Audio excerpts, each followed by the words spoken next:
Hi, everyone, and thank you for joining us for our own Judgement of Paris event for the amazing clients of Presilium Private Wealth. The original Paris tasting in 1976, almost 50 years ago, was a landmark event where a panel of top French wine experts held a blind tasting of relatively unknown California wines up against some of the best wines in the world from France.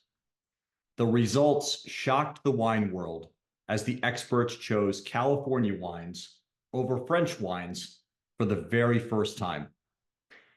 We're excited to recreate this event tonight with all of you. We are very grateful to be here. If you were invited to this event, then you are very important to us. Our life's work is to ensure that all of you reach your financial goals while having an amazing experience along the way. Everything we do at Presilium is done with your success in mind. We continue to remain ready to take advantage of whatever the market and the world gives us next, actively working on your behalf each and every day. Thank you for your trust. Now, I'm excited to start the contest. There will be a live poll after our tasting where we will ask all of you to judge if the California wines or the French wines were better tonight. We'll then share the results with all of you. As usual, Brandon, our resident sommelier, is going to guide us through these wines and help us to think through this tough decision. Brandon, welcome back. We're thrilled to have you with us again.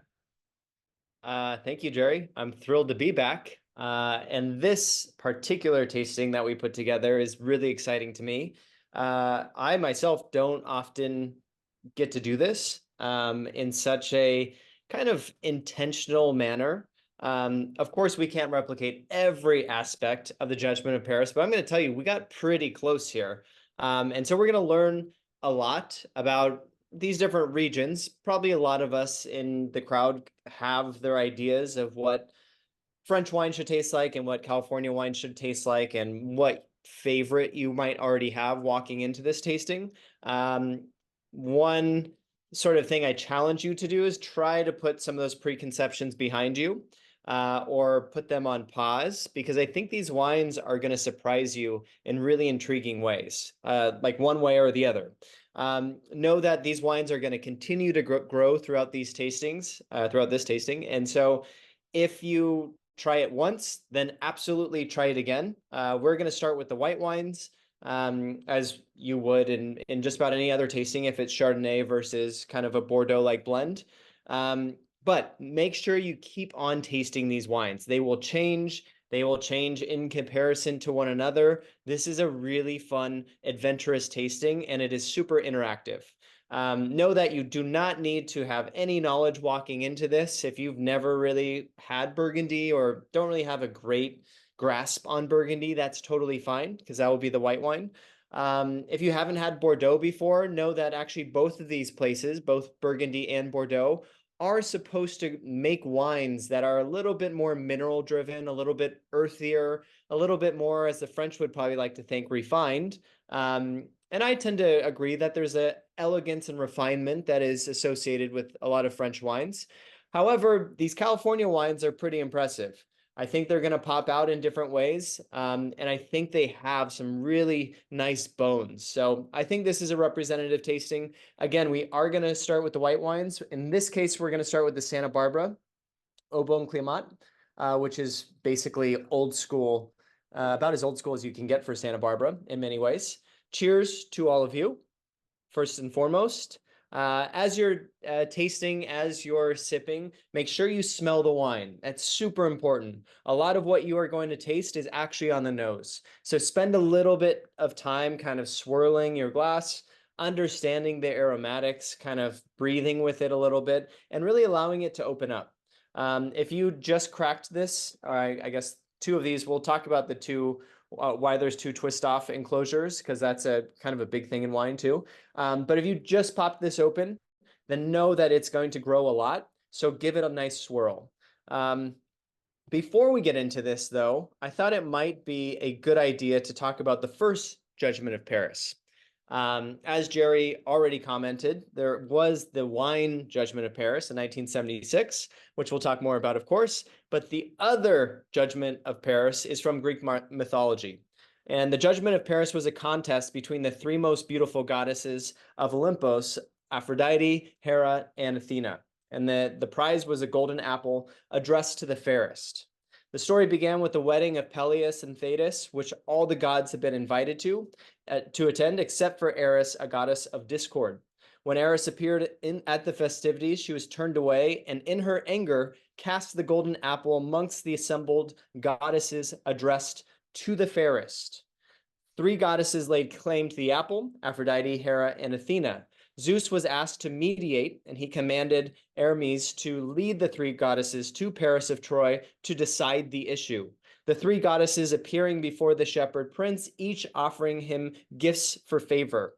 He chose Aphrodite, swayed by her promise to bestow upon him Helena, the most beautiful woman, for wife. And so the subsequent abduction of Helena led directly to the Trojan War and the fall of the city.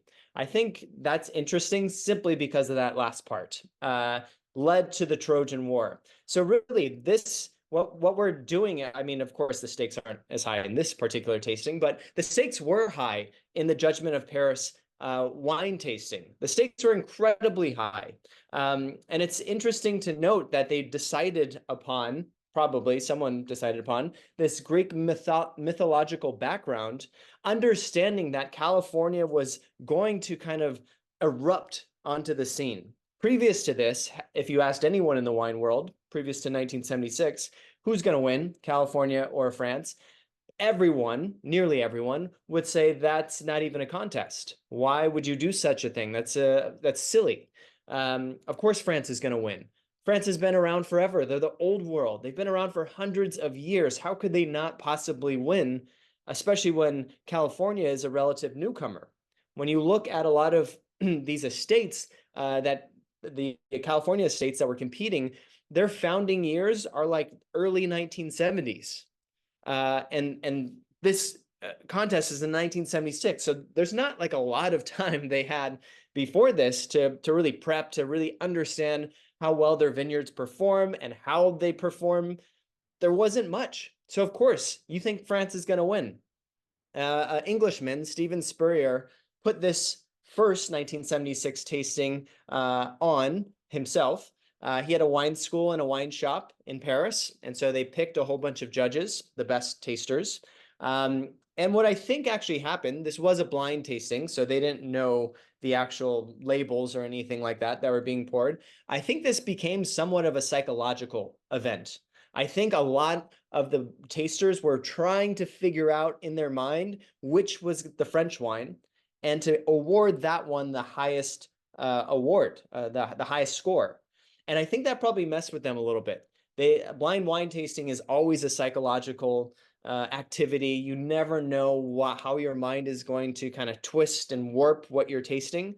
And I imagine that played a big role. However, as Jerry said, California came on top in both white and red.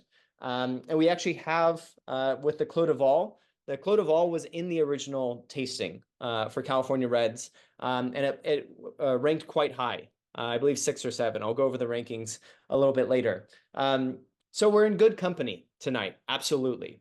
But we're going to start with Santa Barbara. Santa Barbara's not Napa, and I did this on purpose, to be honest.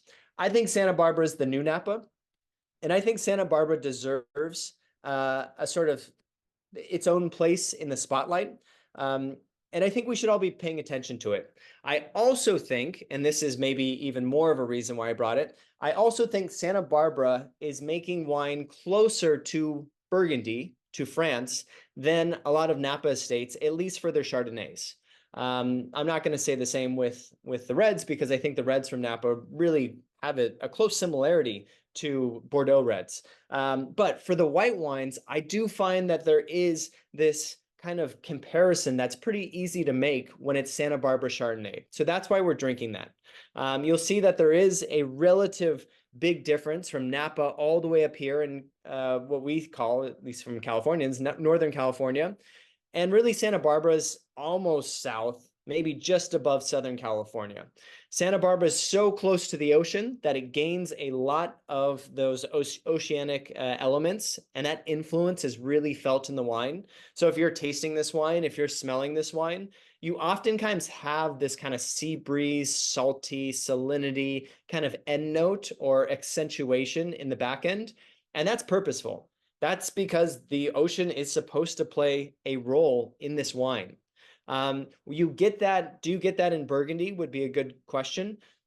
You do, in the sense that a lot of the limestone that forms the soil types and the terroir of Burgundy is of a marine sort of fossil, millions and millions of years old. But the limestone in Burgundy oftentimes gives those wines their own type of salinity, even if they're not made near the ocean. So you have this kind of affinity for kind of the mineral bent in both of these places. Santa Barbara itself is a place that, as you kind of drive into it, especially the hillsides, the mountains, you feel the grandeur, which I love about this. And this has a very similar sort of tone to Napa. When you drive into Napa, especially when you get back off the main part, out of downtown, into those hillsides and kind of mountainous regions, it feels a little bit more like this. And you can have all of this kind of fog that drifts through naturally, which cools down the grapes. And it gives that possibility of a wine that is perfectly poised and balanced. So as you're tasting this, understand that this is a 2019 in your glass. That means it's a few years old. A lot of us think that white wines don't age particularly well. They do. And I find Au Bon Climate ages especially well. But understand that, does this conform to what you were thinking this wine was going to taste like? Is it as kind of oaky as we normally think a California Chardonnay should be? For some of us, that descriptor turns us off. For other of us, that's what we want or like. Is it as fruity? Is it as kind of exuberant as you thought? Keep in mind to use this chat function whenever you like. That will be your way of communicating with me. So type in questions, type in observations as you like. For instance, you can tell me exactly what you thought about this wine, and I'll read over those as we go. But your participation in that sense makes this even more fun. There is another reason why I brought this wine for us, and that's because of the founder of Au Bon Climate. His name is Jim Clenenden. And he was kind of the original in Santa Barbara who kind of put this together. This was the early 1980s when he was starting to come on the scene. In that time in Santa Barbara, nothing was really being developed in terms of wine. There was a handful of wineries at most, a handful of vineyards that people were looking at. And this man, through his travels around the world, through his travels especially in France, understood that California had this possibility, and obviously 1976 had already happened, but California had this possibility of making wine in a similar way without ever forfeiting the beauty of California. So the beauty of California, its identity and its personality, is very much here. But you probably also understand this type of refined elegance that a lot of French wines tend to offer as well, whether that be on the aromatics or whether that be on the palate. Out of curiosity, what do people think of this? You can put in the chat box like thumbs up, thumbs down. I'm curious, is this wine kind of, do you think this wine has the possibility of competing with France if you haven't even tasted the other wine yet? I really like the nose myself. It has this kind of what we call like a matchsticky, like a match that was just struck. A little bit of that smokiness is in here, which I really, really like. And I think that kind of helps kind of quell and calm some of those juicy aromatics and those exuberant flavors. Nice. We already turned some people. The comment was, I'm not a huge fan of Chardonnay, but this was emphasized. This one is really good. That is another reason why I brought this. I find that in my old world of working in a restaurant, and I would see upwards of 50 to 75 tables in one shift, a lot of people had this reaction. They would say, no, Chardonnay is not to touch this table, please. And they would say it with a little bit more force than that probably deserved. But it's because they've had so much Chardonnay that really didn't meet their expectations. Understand that Chardonnay can be grown just about anywhere you put your finger on a globe. I mean, you can just look at wine lists. You'll find Chardonnay in places that you would never suspect it. And I live in Brooklyn, and I'm positive I can plant some Chardonnay on the sunny part of my fire escape. Will it be good, though? Unlikely. Brooklyn terroir is not so great around this time of year. It's getting better. But that just means that you need the perfect conditions. And those are only a few places, California and France, of course, being one of them. This is a great question from Nick. Is this aged in oak or steel? It sees a little bit of both. And I believe both wines do. It's common to have start the fermentation in steel and then move the aging to oak. That's something that a lot of people practice even in France. And so they don't necessarily stick to one method or the other. When you get to the wines that are meant to age for 5, 10, 15, 20 years, that's when things happen a lot solely in oak. But that's a great question. They're kind of trying to create a chiseled form of this wine, and that steel is doing its job. All right, so we have a lot of people on the side of this wine, which is great. It's not heavy and buttery, but still complex. This is a great comment. And it's not, there is complexity and depth here that is maybe surprising because it is pretty light. I mean, it's fresh. It's pretty zippy. It's relatively vibrant, but there's a lot of layers at the same time. And it does come a little bit more balanced than Napa or Sonoma, at least a lot of them. I'm not also saying that there aren't great wines coming from Napa and Sonoma that are Chardonnay, because there are. There's some lovely ones. You just have to, you can't just willy-nilly kind of like blindly pick it from the wine shop shelf and be like, yeah, I'm going to believe in this wine. That's likely not going to help you. So you have to know your producers. So knowing your producers, you can absolutely find wines that taste like this from Napa or Sonoma. Here's another great question. My take on watering a vineyard or not. So this is a big separation between old world and new world. And so we're starting in the new world with California, and we're going to compare this to the old world. The new world, oftentimes just about everywhere that you go, has the advantage of irrigation. They have the advantage of turning the water on when they want to. The old world is not prepped for that. That was never part of the foundation. The old world needs to and has to rely solely upon Mother Nature. And so when it's treacherous weather, when let's say there's a drought and they need just a small glimpse of water to save their crop, they just have to hope for the best. Whereas in California, you can turn that water on, and a lot of people do. And actually, I guess this will probably be divisive as we go, because maybe a lot of people won't be able to turn on the water as much. They can generally save their crop in that way. So there is this idea of like pure terroir in France, where you don't have, where at least in Burgundy, where you're not messing with the crop, you're not doing much other than just kind of farming as best as you can. And then there is this possibility of having a little bit of a safety net, if you were to call it, in California. However, that safety net's going to quickly probably be pulled out from under them at some point if water continues to be a crisis. But also in California, you have fires. In France, you have a lot of frost, you have a lot of weather calamities. They each have their own difficulties and obstacles that they have to deal with. So to say that one has a leg up over the other is probably a little bit disingenuous if you're going to take the whole picture. Great question. All right, so as we're talking, let's kind of move slowly into this white Burgundy to see where it's headed. I'm really impressed with this nose. I'm glad we picked this wine. Pour a little bit of your white Burgundy. Know that the vintage is different. So if you take just a second to look at it, you're going to see that the vintage on the white Burgundy is 2022. You're going to see that it's probably not going to say Chardonnay anywhere. It is not going to say Chardonnay anywhere, but it is 100% Chardonnay, just like the California. It's from Olivier Leflevre on the bottom. And this is Bourgogne, so that's Burgundy in French. And it comes from a single vineyard, though.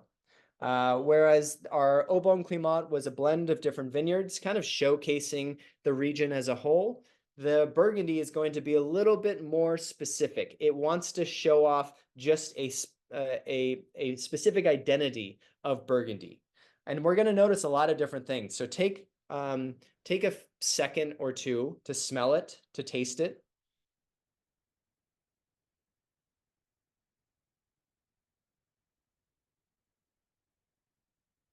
We're going to notice a lot of differences here.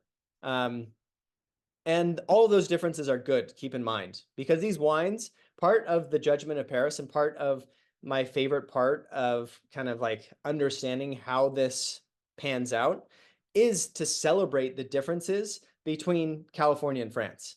I mean, that if you couldn't negotiate or if you couldn't tell the differences between the two, wine would almost be a sham in many ways. So we want to celebrate the differences rather than being so divisive.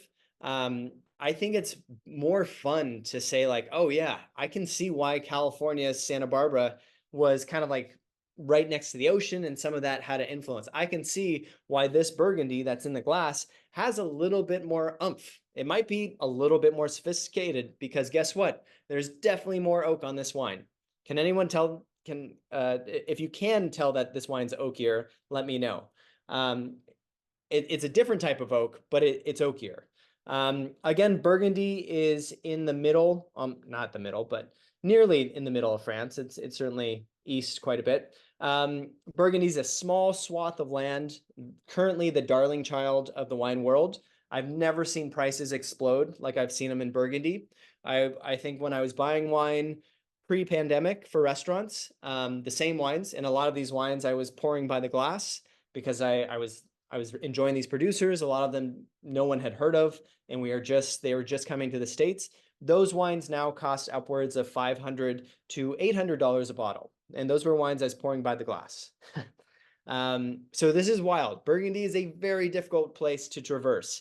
But if you are willing to take the adventure, you can find wines that are beautiful, that are sort of sublime, that exist as the kind of apotheosis of a specific grape.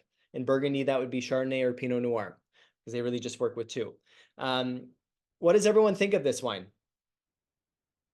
In a similar way that you shared with before.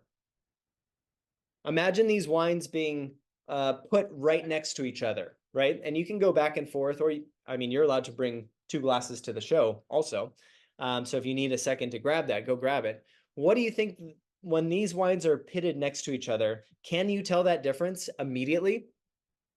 I think the immediately kind of question is interesting. Does it pop right out of the glass that this is absolutely from France and the other wine that we had right before it is absolutely from California? Would that come so quick, or would it trick you a little bit if it was blind? Because the nose, I mean, the nose to me, this is a younger wine, so it's going to be fruitier, of course. Some of those notes are going to be a little bit more reserved, which for me cues Burgundy. However, there is that kind of smoky reduction in both of them. They both have a relatively pleasant balance too. So this, I don't think this would be the easiest thing in the world, especially just on the nose. Fruitier taste, absolutely. For a Chardonnay, this is kind of the young side of Chardonnay. So you're going to get a lot of that fruit, a little bit of that opulence, a little bit of that kind of like vivacious extravagance. That's the young part of this wine talking. This wine is also built to last a little bit longer. So we might also be seeing some of that. The complexity here comes in a different way, in my opinion. Always remember that that white wines can have tannin. And I find Chardonnay definitely has tannin. And tannin's that stuff that dries out your tongue a little bit. Sometimes it's on the roof of your mouth. It's that grippy sensation. That's tannin. And I find that a wine that spends a little bit more time in oak can have that tannin, like that kind of like chunkiness. Not necessarily a bad thing. The finish, as Todd is saying, is a little bit more poignant. So yeah, that's that finish. That's probably not only the acidity, so your cheeks like puckering a little bit, but it's also probably a little bit of that weight that we were just talking about. Leslie's saying the French wine seems sweeter, so this is the fruitiness coming into play and not as dry. And the Chardonnay from California is a blend of different vineyards. Yes, same fruit, same Chardonnay, but blend of different vineyards. So you're getting a little bit that the wines are doing different things, and this is important. It's always fun to see like what level each wine is at, what the intention of the winemaker is for each bottling, for each possibility. And also what we're seeing is a totally different expression of the years or the vintages. Whereas 2019 around the world, and especially in California, so that first wine, 2019 is supposed to be a little bit more refined, a little bit more kind of meticulous with a lot of its edges. That is to say, it's not supposed to be like too giving, too generous with its fruit. It's a very well-kept kind of wine already, even in its youth, where 2022 has a lot of oomph behind it. It has a lot of energy, a lot of solar energy, what they say in wine. So that 2022 should be a different beast altogether. And they also had different vintages in Judgement of Paris. So I'm not changing things up too much. They had different vintages. They also had different kind of levels, Premier Cru, Grand Cru, etc. There were a lot of different mixes here because, again, California was relatively new back then, and they were putting these wines together with people who wanted or who would compete. My guess is a few people may have said no, or a few people may have wanted their wines out of that. A lot of possibilities.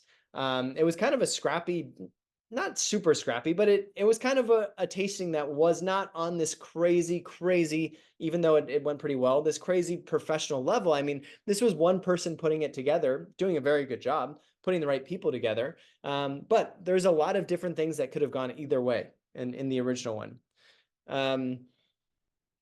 This is a great question, and I wanted to get to this. The cork versus the Stelvin or screw cap enclosure.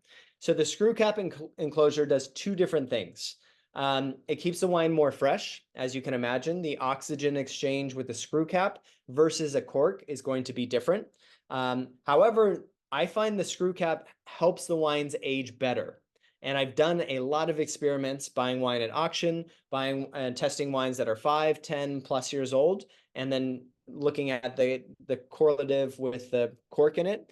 I like the screw cap a lot better. Whenever there's an example, I almost always go to the screw cap. And these are, formidable wines. A lot of people around the world don't bottle, they bottle like everything up to their most expensive wine in screw cap. Sometimes that's for traveling purposes. So if you're in Australia and you are trying to ship your wine over, you don't want that wine to be corked. If you have a screw cap, impossible for that cork taint to happen. There's no possibility. That wine will be fresh. If you did the same thing with a cork, you might be losing a lot of money. There might be a lot of like corked bottles coming back. And so that's one reason why they don't do it. However, it's becoming more and more acceptable.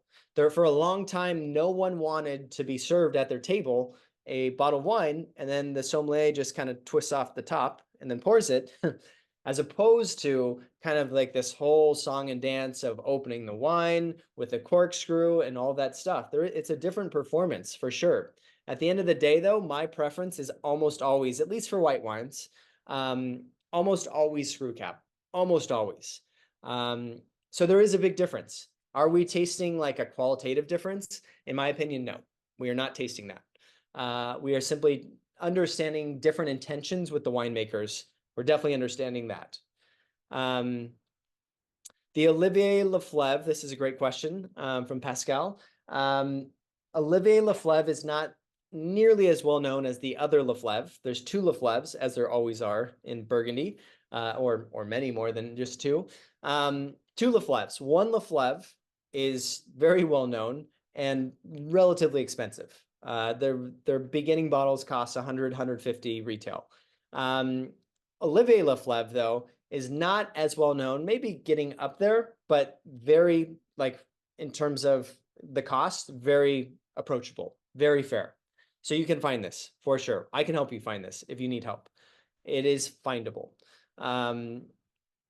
This is a great question. Does a wine that is screw capped have to be stored on its side? Good question. And the answer to that is no.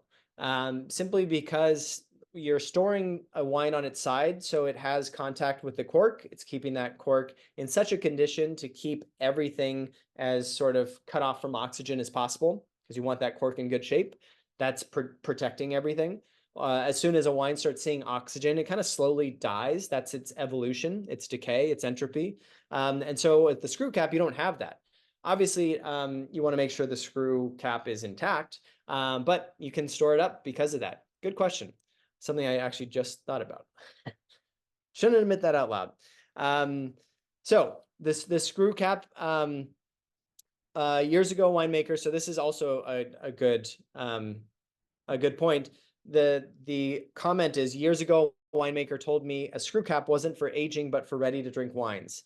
This was the thinking, to be honest. This is what a lot of winemakers thought that hadn't really experienced much. Remember, like this Stelvin enclosure is not something that all winemakers are going to sign up for. In fact, some winemakers will just maybe take it and use it for a lower level bottling, and that's it, and not really think twice about it. A lot of producers in Burgundy have done other examples. In their cellar, they've bottled, 3 cases with screw cap, 3 cases with regular cork, 3 cases with the DM cork or another type of cork. And then they compare them all. And then sometimes you can go and taste them. So the ones that have done a crazy amount of research, I have found that the screw cap actually performs really well. But not everyone's willing to do it. So there's that. And you're not going to find it everywhere. To give you an example of give you a refresher, to show you what Burgundy looks like compared to California, it is a different scene. You don't have that ocean nearby, and you also don't really have all those hills. When we walked into Santa Barbara from that perspective, we saw these relatively big hillsides kind of protecting some of these vineyards, some of these sites, allowing the wind flow to come through, allowing a lot of that fog to disperse. You don't have much protection here, which is important. You have in Burgundy mainly one hillside, and if you're going from north to south, that hillside is going to be on your right. The hillside really dictates how expensive the wines are. So if it's right on the kind of like that middle portion of the hillside, that's generally the Grand Cru. There's exceptions, of course. And that flatter land is generally the Bourgogne or some other, village level. But there's not a whole lot of topography here. The geology here is noteworthy. It is mainly limestone and clay. That limestone is thought to bring this kind of relatively fierce minerality to this wine, because without this limestone, Chardonnay might be a little bit flabby. It might not be that interesting and kind of just not have the structure you want and not be compelling on your palate. So that limestone is actually why Burgundy really exists and excels. And it's less of what we're seeing, even though this is a beautiful picture. But look at how flat this is. This is a totally different scene. And it's interesting. You have such a flat land. How can you make such great wine? Because normally that flat land is all the rich nutrients. And all like the good stuff just exists in that flat land. That's not good for a vine. A vine needs to fight. It needs to want to extend its roots further into that ecosystem, into that foundation of limestone beneath the soil, the topsoil.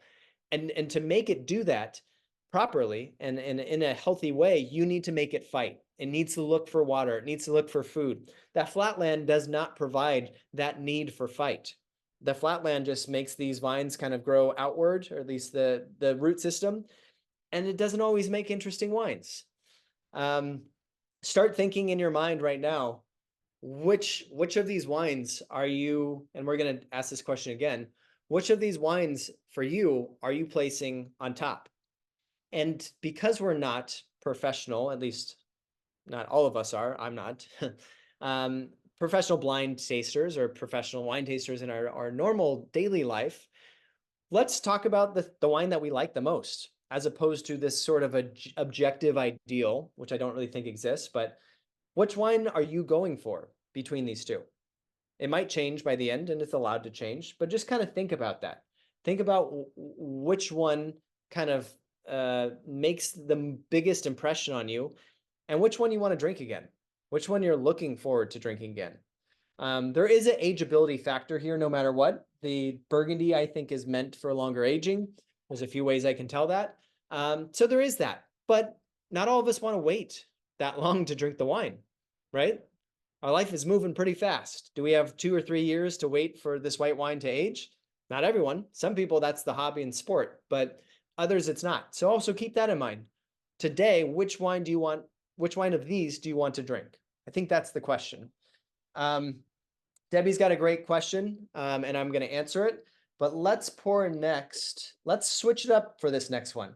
Let's pour the Bordeaux first this time. It is 2020 vintage. The California is 2021, so that's one reason why I'm doing this. I have another reason too. But the Bordeaux is the Chateau Haute Sagot, and it's 2020. Pour that for yourself. Debbie's question is, how long was the French wine aged in the oak barrels? I believe it's something like 8 months, which would make sense if it's a 22, somewhere around that 8 to 9 months. So long enough to really kind of take in some of that wood characteristic. Again, remember, if we're in the old world, we're oftentimes using older barrels and not new barrels, or like the proportion of new barrels is pretty slim. So you're not necessarily going to get that kind of crazy vanilla taste that sometimes you get from wines that are 100% new oak. We might find that in California sometimes when they put a lot of new oak. You might actually find that in France too, when they want to they have a Grand Cru wine that's going to cost a whole bunch of money and they need it to age a long time.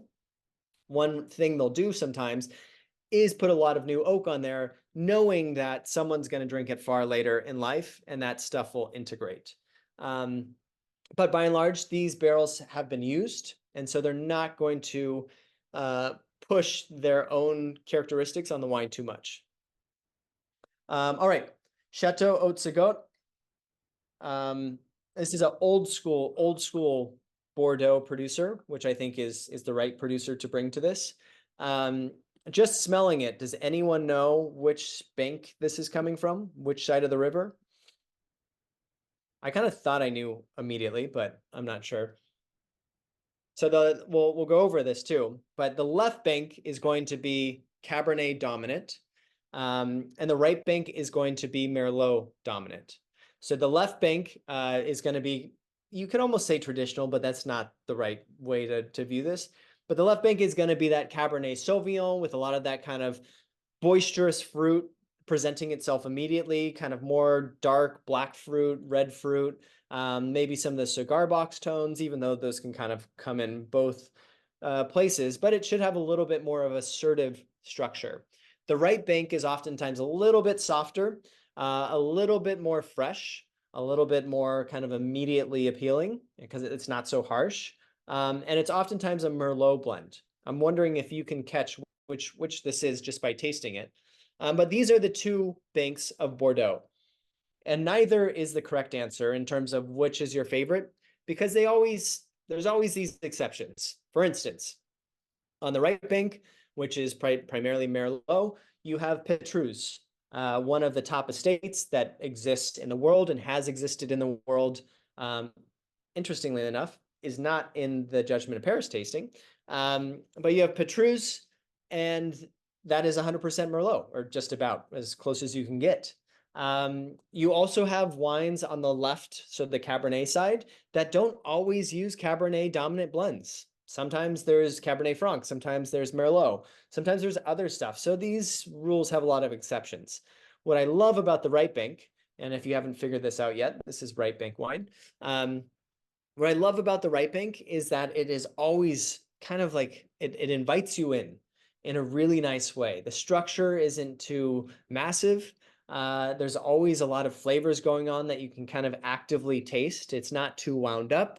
It's not too coiled. There's a lot of great things that the Bordeaux offers you. And it's really the side I want to drink if the wine's not 20 years old, because Bordeaux is meant for the long haul. A lot of Bordeaux even aren't ready to drink at their 20th birthday. Like they need kind of 30, 40 years to really kind of see what's going on.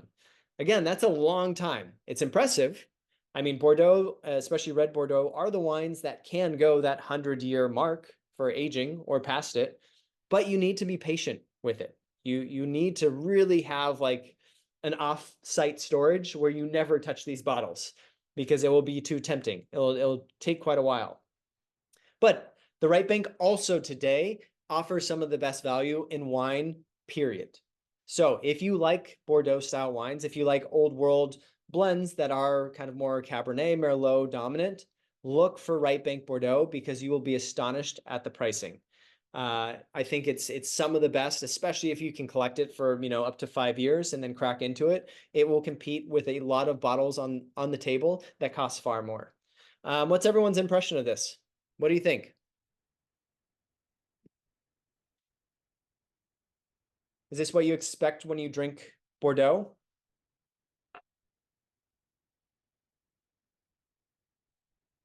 There's like a silkiness to this wine, in my opinion, that I really enjoy, and that I always enjoy.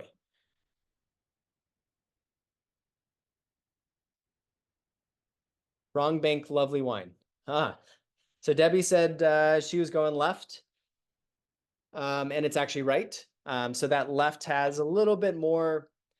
It should be a little bit more prominent, but again, this is very hard to tell just on smell left and right. Nick says a bit of dirt-like taste. Yep, that's that good old terroir. I would say, I mean, actually, I laugh, but Nick, I think this is a great characteristic of Bordeaux wine, that it tastes a little bit like dirt, because I always taste that in Bordeaux every time. For me, that's this kind of really, that's the old school part of this Bordeaux popping in. So again, they're not trying to slap on a whole bunch of other things to this wine to maybe like cover up what, that old school wine is. They're just trying to let these grapes speak and let this terroir speak. That's the main prerogative of this winemaker and this wine. And so yeah, it smells like a little bit like dirt. And I think I like that. I'm pretty into that. You of course don't have to be. Lighter and fresher than we expected for John and Sue. Agreed. Right bank, or at least, Bordeaux in general, especially a smaller bottle, or at least a younger vintage, you might expect this bottle to be a bit heavier. For me, this is still probably like a dry aged steak wine, but not necessarily like a big beefy steak in front of you with, like all the fixings. To pair this, like, you don't want to overtake this wine because it is a little bit sleek. It is a little bit kind of lifted like that. I did that on purpose though, because I knew what the Napa wine would be behind it. And it's not your normal Napa kind of showy wine that can be a little bit too over the top. It's a little bit more reserved and staid. So I wanted these two wines to kind of talk to each other and not cancel each other out. But yes, it is absolutely maybe not what you expected. In Bordeaux, we get a soil type that's a little bit different than what we've talked about so far. The soil type in Bordeaux is gravel. And actually, interestingly enough, in Bordeaux, you find a place, I guess like the entire region, you find this region that was not by any stretch of the imagination the ideal place to plant grapes. It was the opposite of that. This is, I mean, if you're looking in the early days and trying to map out exactly where these grapes should go and these vineyards should go, and you're trying to make this kind of legacy project, Bordeaux is the last place you're looking at. You are relatively near the ocean, which can be a good thing, right? But you're in a swampland. This is a very marshy land, and that does not necessarily bode well for growing grapes in an interesting way. For one, the water is right there. So it's not going to be too hard for these grapes to dig down and get some of those nutrients that they need. But two, you have like a literal swamp. That's not going to be good for rot. It's not going to be good for overall climate when it gets too hot, when it gets too muggy. So they had to drain this swamp, literally. But this is also the work of a merchant class and not the church. Whereas the church really touched most everywhere else in the world in terms of like the creation of making wines. The church was behind that. Bordeaux was one place where it wasn't. Even in California, the church very much had an influence on those beginning foundations. Bordeaux, it did not. The merchants did. So the merchants knew what they're doing in the sense of make this wine as marketable as possible. even if the land is total crap. And I'm being a little bit more, I'm exaggerating a bit, but not by much, to be fair. They literally did drain a lot of water out of here to try to make these vineyards a little bit more habitable for the actual vines. And that was a lot of work. So they had to have a lot of foresight in doing this. All right, let's slowly get into the Clos de Vol, which is the last wine, and then we'll come back together and go over a little bit of the rankings in the original tasting, which are super important, I think. I think this is a lovely wine. Do I want to see this wine, by the way, open tomorrow and see what it tastes like? Probably. So keep in mind, if you don't finish these tonight, these will drink very well tomorrow with a cork on it, cork in it, and in the fridge overnight. When I first smelled both of these wines and smelled the Clos de Vol immediately as you pour it, when I first poured both of these wines, which was, per the instructions, I try to follow my own instructions. I wanted to smell each of them. I had my clear winner. Then I smelled them again. I saw that they're both evolving, still had my winner. And I think I still have my winner. But I want to hear what you have to say, at least based upon these initial impressions. Has everyone had Clos de Vol before? It's not probably the hardest bottle in the world to find. It is interesting that this is an old school Napa estate that really stuck to how they always made wine. They haven't changed much. I'm always actually rather impressed whenever I open up this bottle, even if it's 2021, which is fairly young for Napa, even though I like the vintage a lot. I mean, there's some great stuff going on in this glass, like immediately. So Napa looks a lot like Santa Barbara in some ways, as I mentioned. This is the actual estate of Clos de Vol. So you're looking over into the hillsides. You again see that possibility of fog that rolls in that really helps protect the grapes from getting too hot. So we're at a little bit of an elevation here too. That elevation is definitely important for making a classically styled Napa wine. If you have, if anyone raises their hand, just type in the chat box because I can't call on you. And I'll get to this question in just a second, person Don. But in Napa, we have the possibility, especially if you're in this kind of old school style of winemaking, to make wines that are rather crisp and fresh. Those wines are oftentimes the most exciting wines. Those wines are oftentimes the wines that compete with others. In Napa, of course, you do have this kind of extravagance that follows you everywhere. I mean, Napa is like legends. They are these giants that won their own recognition and fought for it. And so you have a lot of these kind of beautiful tasting rooms looking on to this kind of idyllic setting. Again, very different than Burgundy for sure. Bordeaux does not have these stretched and sprawling areas. They might have some like vineyards that are pretty large, but they're pretty flat. Again, they might have some really impressive architecture. A lot of Bordeaux estates do, but it just doesn't look like this. So there is some of this kind of like beauty that is just inherent and intrinsic in Napa wines that I find Napa sort of puts in the glass too. What are people thinking about this? Put it in the chat box. Is this an immediate winner for you over the Bordeaux? Is this not? Is this like too berry forward, too fruity, too oaky? If it is oaky, what do you think? I have my opinion immediately, but I'm interested in yours too. Absolutely wonderful is one. Bordeaux's average and Clos de Vol is very good. That's Pascal's opinion. The French White and Napa Cab is another one, John and Doreen. I think there's competing things here. I'm very much on the side of Clos de Vol, I think, for this one.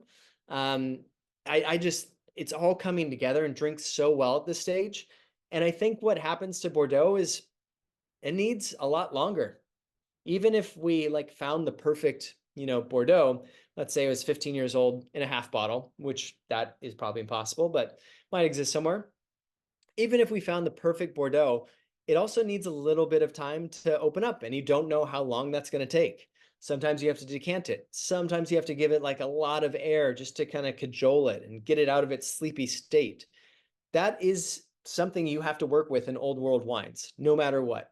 Even if they are aged perfectly, you kind of have to enter that situation at the exact right time. And if you miss that time, it kind of stinks for you because the moment has passed, or the moment is going to occur again, just not now. California wine tends to perform pretty well out of the gates. Of course, you can have your cellar, you can like come back in 10 years and taste it, but it has this possibility of kind of like that immediate joy, that immediate pleasurability. And I think the Clos de Vol does that really well. And there's not a lot to not like about it. I think if I were to say anything about the Bordeaux, and maybe some of you agree and you're allowed to agree or disagree, maybe it's a little quiet today, the Bordeaux. It's a little bit of that softer side of that right bank. It's always one I want to trust a little bit, but again, the Bordeaux's old school. It wants to make you work a little bit. Not all wines make you do that. Some wines are like, I am ready to party. I am bringing the party. Here you go. This old school Bordeaux is being like, no, you're going to have to wait till I am ready.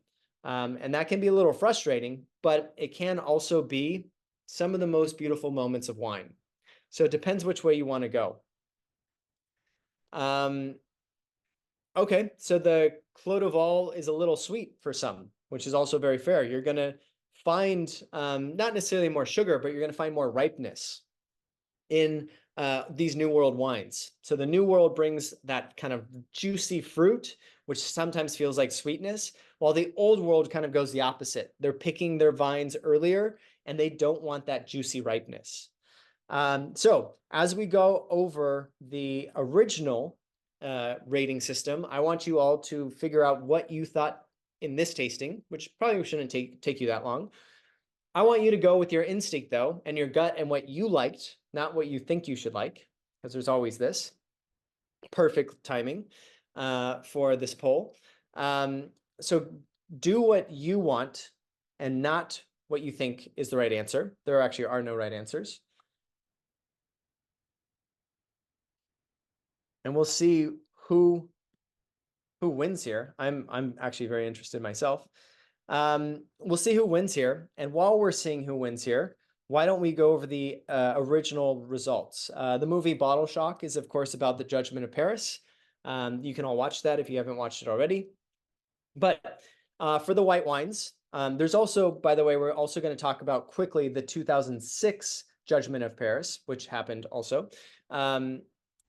The wine lineups for the white wines was Chateau Montelena, 1973, #1 for white wines. Right below that was Rouleau Merceau Charme, 1973.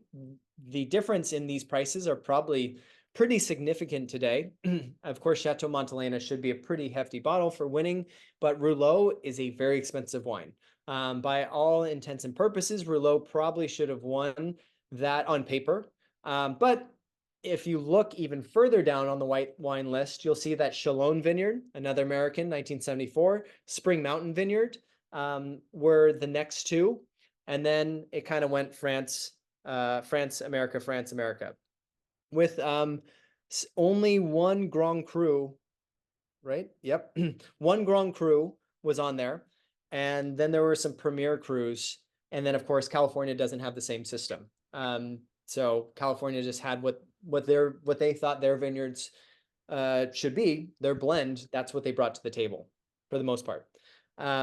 So Chateau Montelena at top for the white wines. For the red wines, we had Stag's Leap, 1973. We then were followed by 3 French wines, Mouton, Rothschild, Haut-Brion, and Montrose. And then in the 5th place, we had Ridge Vineyards Montebello. Has anyone had Ridge Vineyards Montebello? Phenomenal wine. Anything Ridge makes, I say buy it. Even their Zinfandels are some of the most exciting blends I've ever had. They're pretty reserved. They're not the Zinfandel you might think they are. Lovely wines and at the right price. So red wines for America went Stag's Leap, followed by 3 Bordeaux, and ending in 5th place with Ridge. They, of course, went further than that. Clos de Vol picked up a pretty fair 8th place for their 1972 Clos de Vol. They are actually right above Heights Martha's Vineyard 1970. So that was the wine right after. So in America, Clos de Vol was the 4th place out of the American wines. Pretty impressive. They, in my mind, they really, stood or are standing the test of time. All right, this wine tasting, does anyone want to guess? Wow. Okay, this kind of makes sense. Kind of doesn't. Does anyone want to guess? Why don't you put it in the chat box now? Who do you think won this? Because there is actually a winner. One location over the other, one both. Or is everyone seeing this? Is it just me? I can't tell that part. Everyone is seeing it, Brandon. Okay, cool. I thought I was about to release this big surprise. Sorry. No worries. All right, so California won this. California with Au Bon Climat 2019 Chardonnay and with Clos de Vol. Obviously, the white wines were a little bit more competitive than the red wines. I think because the Clos de Vol was just in perfect shape today, it overtook the Bordeaux pretty easily. Sometimes that's just a day-by-day thing too. But if you don't finish, again, the Bordeaux, and I'm getting back to the question about corking the wines, if you don't finish any of these wines, including the reds, they all go in your fridge with a cork on it. If you have one of those wine kind of pumps, the wine vacuum systems, use that ahead of time. That'll get some extra oxygen out of there. But they belong in your fridge. Of course, the next day when you come back to them, or 2 days, whenever you want to come back to them, make sure you let them temper. They don't want to be very cold. They don't want to be as cold as like soda or anything else in your fridge. So you want to bring them back to temperature, but they do want to be served slightly chilled, which is normally for me about that 10 to 15 minutes from room temperature in the fridge. So keep it slightly chilled. If none of the reds were slightly chilled today, try it. It makes the wine so much more enjoyable. I also think we are just kind of, we got lucky because all these wines, in my opinion, tasted quite good. Sometimes there's days that all the wines do not taste good. They all taste like dirt in the worst possible way. So the stars were looking down upon us today. I really hope you enjoyed this tasting. Of course, I want to respect the hour as much as I'd like to go even more. But know that take pictures of your bottles, especially the producers that you liked. This is helpful information for you to keep on your iPhone. You can visit me or email me. I'm vindecision.com, or I'm sure my email can be dispersed. And I can help you with all of this. But thank you so much to Presilium, Jerry, Brooke, and Kelly. There's a lot of organization that goes into this. So thank you to the whole team. And thank you to all of you for tuning in. I so much appreciate your participation and look forward to the next. Back to you, Jerry. Thank you, Brandon. That was amazing as usual.